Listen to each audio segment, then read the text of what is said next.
Hi all, welcome to our channel. It's new episode of my life. கந்த சஷ்டியோட 5ஆம் நாள் விரதத்தை பார்க்கலாமா.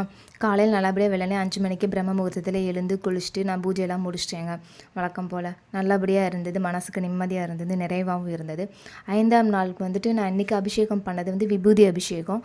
ஏன்னா அது ரொம்பவே நல்லது, நோய் நொடி இதெல்லாம் இருந்துச்சுன்னா தீரும் அப்படின்னு சொல்லிட்டு இந்த அபிஷேகம் பண்ணிவிட்டு இந்த விபூதியை உடம்புல எடுத்து பூசினாலோ இல்லை கொஞ்சம் போல் நம்ம சாப்பிட்டாலோ உடம்புக்கு அவ்வளோ நல்லது அப்படின்னு சொல்லி சொன்னாங்க. ஸோ அதனால் இந்த 5ஆவது நாளுக்கு வந்துட்டு நான் விபூதி அபிஷேகம் தான் பண்ணேன் வழக்கம் போல். நல்லபடியாக அபிஷேகம்லாம் பண்ணி முடிச்சுட்டு இன்றைக்கி பார்த்திங்கன்னா நான் பால், அதுக்கப்புறம் ஒரு ஆப்பிள் பழம் வீட்டில் இருந்தது. ஸோ அதை வச்சு நைவேத்தியமாக நான் வச்சுட்டேன். நான் கந்த சஷ்டி ஆரம்பித்ததுலேருந்து நான் வேல்மாறல் படிச்சுக்கிட்டு இருக்கேன். ஸோ காலையில் வேல்மாறல் படித்து 108 தடவை ஓம் சரவணபவா எழுதிடுவேன். ஈவினிங் கந்த சஷ்டி படித்து அப்பையும் நான் 108 தடவை சரவணபவான்னு எழுதிடுவேன். நீங்கள் யாரெல்லாம் இன்றைக்கி விரதம் இது முடிச்சிட்டிங்க நல்லபடியாக அப்படின்னு சொல்லிட்டு எனக்கு மறக்காமல் சொல்லுங்கள். வீடியோ பிடிச்சிருந்தால் லைக் பண்ணுங்கள்.